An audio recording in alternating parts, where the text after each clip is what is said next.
যে সকল স্টুডেন্ট 2025 সালে মাধ্যমিক ও উচ্চ মাধ্যমিক পরীক্ষা দেবে তাদের অনেকেরই প্রশ্ন, স্যার এই 2 মাস আমরা কিভাবে পড়াশোনা করব?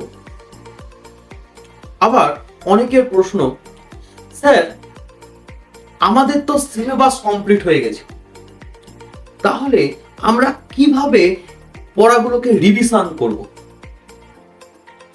আবার কেউ কেউ বলছে, স্যার পড়াশোনা করার পর যে টেস্ট পরীক্ষা দিলাম সেই টেস্ট পরীক্ষায় আমরা আমাদের মনোপ্রুত রেজাল্ট করতে পারি, তাহলে কিভাবে পড়লে আমরাও অন্যান্য স্টুডেন্টের মতো ভালো রেজাল্ট করতে পারবো?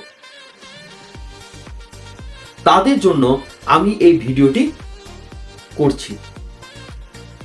আমি আশাবাদী তোমরা যদি এই ভিডিওটি দেখে আমার কথাগুলোকে মেনে চলার চেষ্টা করো, মানো, তাহলে তুমিও অন্যান্য স্টুডেন্টদের মতো 80 থেকে 90% নাম্বার পাবে। তুমিও তোমার স্কুলে র্যাঙ্ক করতে পারবে, তোমার বাবা মার নাম উজ্জ্বল করতে পারবে। তাই আমি এই ভিডিওটিতে একজন স্যার হিসাবে, একজন দাদা হিসাবে, বা তুমি আমাকে একজন গাইডারও ভাবতে পারো, একজন গাইডার হিসাবেও তোমাকে আমি এই ভিডিওর মাধ্যমে গাইড করব। তাই এই ভিডিওটি পুরো দেখবার অনুরোধ রইল। ভিডিওটিকে স্কিপ করিও না, তাহলে আমার গুরুত্বপূর্ণ কথাগুলো হয়তো তোমরা মিস করে ফেলবে। আর একটা কথা, যদি এই ভিডিওটিতে তুমি প্রথম এসে থাকো তাহলে অবশ্যই আমার এই ভিডিওটিকে সাবস্ক্রাইব করো এবং পাশে থাকা বেল আইকনটিকে অন করো, যাতে পরবর্তী ভিডিওগুলো তুমি পেতে পারো। তাহলে আসা যাক মেন ভিডিওতে।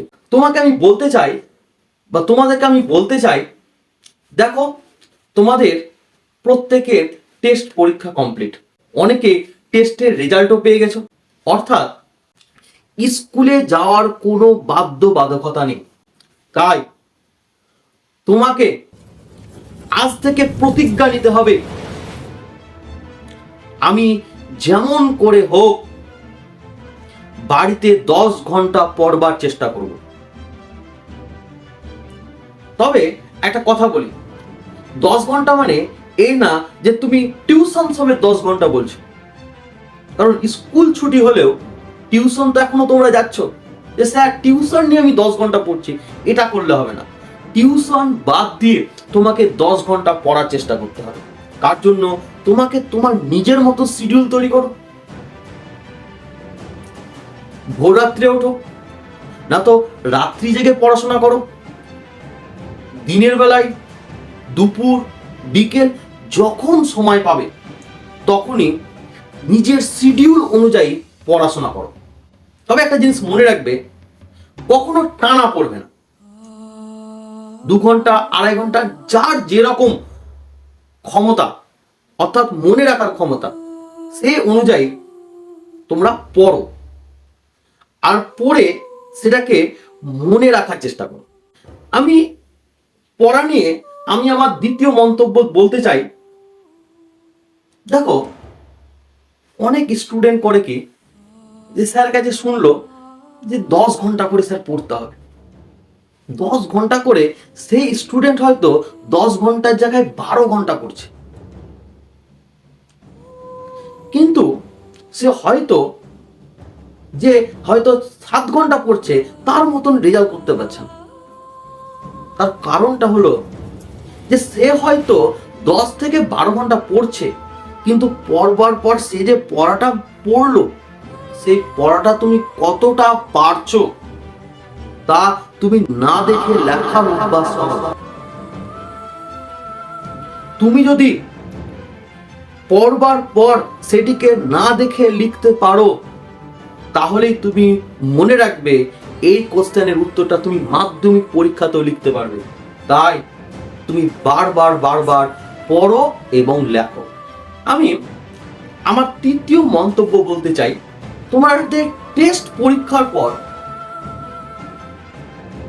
কোশ্চেন সমাধান করবার জন্য তোমাদের হাতে এখন নানান বই রয়েছে।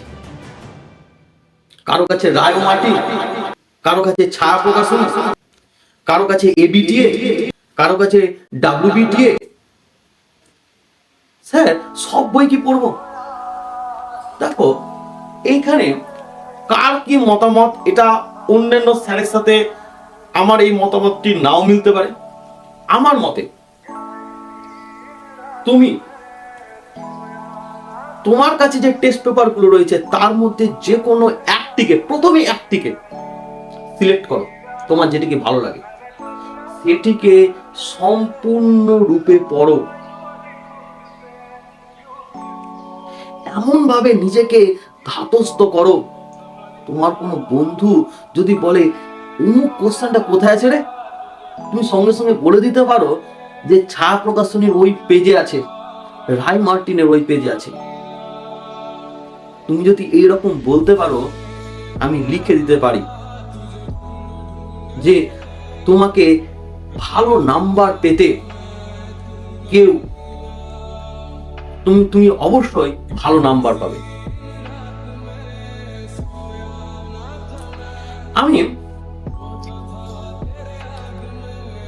এদের জন্য বলতে চাই যারা টেস্ট পরীক্ষার আগে ভালো পড়াশোনা করলো অথচ টেস্ট পরীক্ষায় ভালো রেজাল্ট করতে পারলো না, তাদের জন্য আমি বলতে চাই যে তোমরা বাড়িতে শর্ট কোশ্চেনগুলি নিজে নিজে পরীক্ষার মতো করে পরীক্ষা দাও এবং পরীক্ষা দেওয়ার পর নিজেই সেই খাতাগুলোকে চেক করো, চেক করে দেখো তোমার কোথায় ভুল হচ্ছে। যেগুলি তুমি এক চান্সে পেরে নিচ্ছ, মনে রাখো সেই কোশ্চেনটা তুমি মাধ্যমিক পরীক্ষাতেও পারবে। তাই যে কোশ্চেনগুলি তুমি পারছো না বা বারবার পড়েছো তবু গুলিয়ে যাচ্ছে,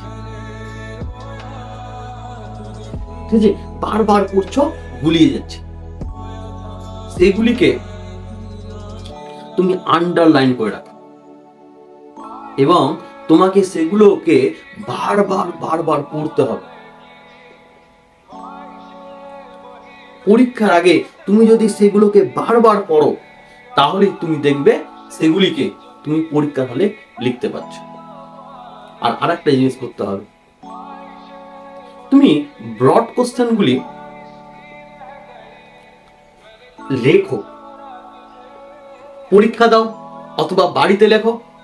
বাড়িতে লিখবার পর সেগুলোকে তোমাদের টিউশন স্যারের কাছে গিয়ে চেক করো বা স্কুলের স্যারের কাছে গিয়ে চেক করাও, স্যার আমার কোথায় ভুল হচ্ছে, আমি লিখেও নাম্বার পাচ্ছি না, সেগুলোকে চেক করাও।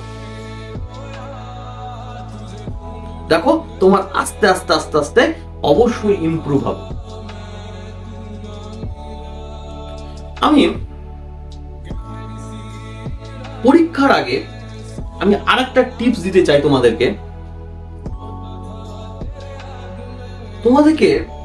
ভাবতে হবে। দেখো সব বই যদি খুলো, বইয়ে প্রচুর কোশ্চেন, তাহলে এই যে অনেক কোশ্চেন রয়েছে সব কোশ্চেন পড়তে গিয়ে গুলিয়ে যাচ্ছে, তাই তো? তাই তোমাকে ভাবতে হবে যে কোন কোশ্চেনগুলো পরীক্ষার জন্য ইম্পর্টেন্ট, সেই কোশ্চেনগুলোকে তুমি বারবার বারবার অভ্যাস করো। অর্থাৎ তোমাকে একটু সাজেশন ভিত্তিক পড়তে হবে। দেখবে এই সকল নিয়মগুলি তুমি যদি মেনে চলো তাহলে তোমারও ভালো রেজাল্ট হবে।